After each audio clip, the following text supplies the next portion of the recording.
책 대 책만으로는 만족을 못 하신다고요? 더 많은 책들을 원하신다고요? 걱정하지 마세요. 여러분의 허기진 마음을 알찬 책 이야기로 채워드리는 북큐레이션 프로젝트. 지금 보고 계신 채널은 북 토크쇼 책 대 책 별책 부록의 역시 저는 이 책, 이쪽은? 이 책입니다.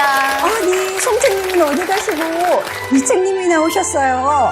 송책님은 책 대 책 본편에 그대로 나오셨고요. 네. 이번에 신설된 책 대 책 별책 부록을 위해서 특별히 제가 MC로 출연하게 됐습니다. 와우, 환영합니다. 사실 그동안 책 대 책이 다 좋은데 두 권의 책만 소개한다고 아쉽다고 하는 분들이 많았습니다.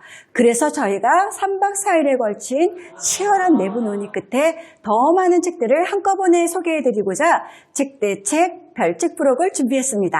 이책님, 별책 부록에 대해서 간단히 설명해 주시죠. 네. 분야별 입문서들 중에서 네. 쉽고 잘 읽히는 책 5권을 골라 소개해 드릴 겁니다. 사실 입문서로 출판된 책들은 아니고요. 저희가 그렇게 판단한 거죠. 다들 그런 경험 있으실 텐데 입문서라고 해서 펼쳐봤더니 이게 백과사전인지 용어해설집인지 모를 정도로 알 수 없는 책들이 많죠. 많아요. 오늘 소개해드릴 책은 어쩌면 세상의 수많은 알못들을 덕후로 만들어드릴 수 있는 아주 쉽고 재미있는 입문서들입니다. 유책님, 네? 혹시 덕통사고라고 들어보셨어요? 교통사고요? 아니요. 덕통사고라는 신조어가 생겼대요. 어떤 한 분야에서 갑자기 훅 빠지는 순간을 덕통사고가 났다라고 한대요. 오늘 소개해드릴 책을 한마디로 표현하면 덕통사고 유발 입문서라고 할 수 있습니다. 덕통사고 유발 입문서라. 궁금하네요. 여러분도 궁금하시죠? 모두들 채널 고정, 좋아요, 구독 눌러주세요. 오늘 첫 번째로 만나볼 책이죠. 역사부문 선정도서 통세계사입니다. 부제를 보니 외우지 않고 통으로 이해한다고 되어 있네요. 과장간 거 아닌가요? 아니에요. 머릿말에서 저자가 이 책을 쓴 이유를 적어놨는데요. 저자가 초등학생 아들하고 역사 이야기를 자주 나눈대요. 그런데 어느 날 아들이 이렇게 물었대요. 아빠, 고려가 세워졌을 때 외국에선 어떤 나라가 세워졌나요? 아빠 저자가 대답을 못했겠군요. 네, 부모로서 좀 부끄러웠겠죠? 그렇지만 특별한 일도 아닌 게 우리 학창시절을 생각해보세요. 한국사, 동양사, 서양사 다 따로따로 배웠잖아요. 같은 시대의 대륙별로 어떤 일이 일어나는지 연결시키려면 큰 관심과 노력을 기울여야 하잖아요. 네, 작가의 문제의식을 잘 알겠습니다. 그래서 그 문제의식을 책 내용에 잘 반영했나요?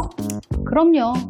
한마디로 흩어져 있는 역사적 사실을 큰 흐름으로 엮어낸 책입니다. 나무보다 숲을 먼저 보고 싶은 여갈못들이 처음 접근하기 좋은 책이에요. 한 인터넷 서점 리뷰에서 역사책이 아니라 역사 이야기책 같은 느낌이라서 좋았다는 평을 본 기억이 납니다. 추천 점수 몇 점일까요? 정보성 40, 가독성 40, 합계 80점입니다. 오늘 두 번째 책은 자연과학 부문에서 선정하셨다고요? 무슨 책이죠? 이지유의 이지 사이언스입니다. 제목부터 쉽다는 뜻의 이지네요. 우리가 가포자라고 하잖아요. 과학이 어려워서 포기한 사람들. 이 분들도 읽을 만한가요? 네, 뭐랄까 과포자는 아니더라도 과학책 하면 멀리하고 싶고 어렵게 느껴지는 게 사실이잖아요. 네. 어려운 수식이 나와서 괜히 기죽을 것 같고. 그런데 이 책은 수식 대신에 이렇게 귀여운 그림이 나옵니다. 와우, 귀엽네요. 네, 그렇죠. 그런데 과학책이라면 이게 전부여서 곤란하겠죠. 그림책이 아니라 과학책이니까요. 그럼 역시 다음 페이지에는 어려운 수학 공식이 나오나요? 아니요, 그런 의미가 아니라 세계가 어떻게 구성되고 어떤 방식으로 돌아가는지 과학적으로 접근한 책이라는 뜻이에요. 다행스럽게도 모든 주제가 딱 2페이지로 끝납니다. 한 페이지는 그림, 한 페이지는 글. 이게 가능한가요? 궁금하시죠? 네. 꼭 읽어보세요. 추천 점수가 궁금합니다. 몇 점이죠? 정보성 30, 가독성 50, 합계 80점 되겠습니다. 다음 책으로 넘어가겠습니다. 일반교양부문에서 선정한 인간 대 기계입니다. 부제를 보니 인공지능에 대한 책이네요. 네, 벌써 5년 전 일인데요. 알파고가 이세돌 구단과의 바둑 대결에서 압도적으로 승리해서 세계가 깜짝 놀란 일이 있었죠. 정말 충격적인 결과였어요. 이 뉴스에서 하도 대서특필을 해서 인공지능에 대해 관심이 없는 사람들도 이 분야에 본격적으로 관심을 갖게 된 계기가 됐던 것 같아요. 사실 인공지능의 원리란 게 이해하기가 어렵잖아요. 네. 뇌과학과 공학적인 지식뿐 아니라 철학적인 배경까지 복잡하게 얽힌 게 인공지능이거든요. 그래서 이 책은 인공지능을 이해하는 데 도움이 되나요? 네, 큰 도움이 됩니다. 저자가 강연한 내용을 책으로 재구성한 건데 아주 쉽게 쓰였어요. 얼마나 쉽게 쓰였나요? 인공지능에 대해서 얄팍하게 알고 계신 분들이 이 책을 읽고 나면 친구나 가족 앞에서 꽤 아는 척 좀 할 수 있을 거예요. 그리고 인공지능 관련 뉴스를 보면 이해하는 수준도 달라지겠죠?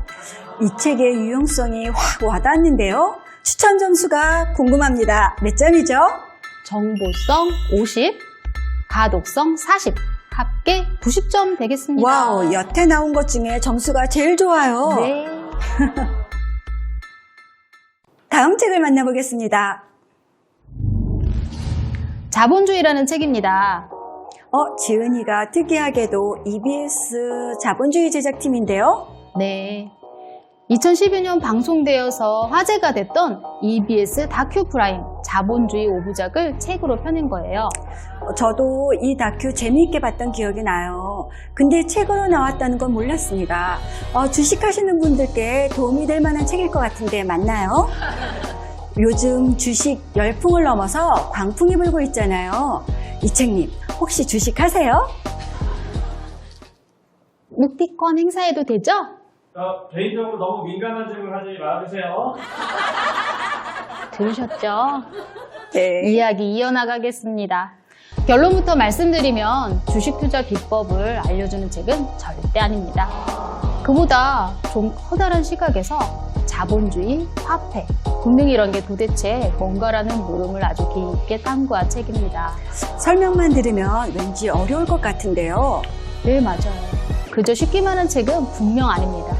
하지만 자본주의 본질에 대해서 이 책처럼 쉬우면서도 진지하게 접근한 책은 찾기 어렵습니다. 기억을 떠올려 보면 다큐는 꽤 흥미진진했던 것 같아요. 자세한 건 잘 남지 않지만요. 이번 기회에 한번 네. 책으로 읽어보세요. 사실 자본주의보다 우리 삶을 더 강력하게 규정하는 시스템은 없잖아요. 정말 유용한 책입니다. 추천 점수 공개해 주시죠. 정보성 40, 가독성 40, 합계 80점 되겠습니다. 벌써 마지막 책이네요. 네, 이번엔 예술 부문입니다. 많이들 아실 만한 책인데요. 방구석 미술관입니다. 제가 아는 분도 이 책이 재밌다면서 꼭 읽어보라고 하셨어요. 네, 사실 좀 호불호가 갈리는 책이에요. 재미는 확실히 있는데요. 예술과 신상털기에 가깝다 싶을 만큼 가십거리가 넘쳐나거든요. 별로라고 하는 분들은 진지하지 못해서 싫다, 이런 반응인가 보죠? 그런 이야기도 좀 있고요. 예술가에 대한 가십성 정보 그 이상이 부족하다? 이런 이야기겠죠? 하지만 확실한 건 이 책을 통해서 예술에 관심이 생기셨다는 분들이 아주 많아요. 사실 입문서의 역할이라는 게 어떤 분야에 대해 관심을 가지게 해주는 것만으로도 충분한 거 아닌가 싶어요. 맞습니다. 네. 예술은 잘 모르지만 누군가 재미있게 얘기해준다면 들어볼 생각이 있는 분들에게 강력 추천하는 책입니다. 추천 점수 궁금합니다. 정보성 30, 가독성 50, 총 80점입니다. 자, 책대책 별책부록 첫 번째 시간 이렇게 정리할 시간입니다. 이책님, 첫 출연 소감 어떠셨습니까? 네, 혹시 제 다리 안 보이시나요? 덜덜덜덜 떨고 있어요. 제가 옆에서 훈수만 두고 지켜보다가 직접 나와보니까 유책님도 그렇고 송책님도 그렇고 너무 대단하신 것 같아요. 지금 정신이 하나도 없습니다. 세상에 겉보기엔 쉬워 보여도 실제로 쉽지 않은 일들이 참 많아요. 오늘 소개해드린 책들도 그렇고요. 책이 읽기 쉽게 쓰여졌다고 해서 그 쓰는 과정까지 쉬웠을 거라는 생각은 절대 안 되죠. 맞습니다. 독자들에게 쉽게 다가가기 위해서 작가들이 얼마나 큰 노력을 기울였을지 생각해보면서 오늘 저희가 소개해드린 책을 감상해 주시면 좋겠습니다. 불필요한 덕통사고 주의하시고요. 그럼 저희는 책대책 5화로 인사드리겠습니다. 오늘 책대책 별책부록도 가끔 공개할 예정이니 기대해주세요. 모두들 안녕.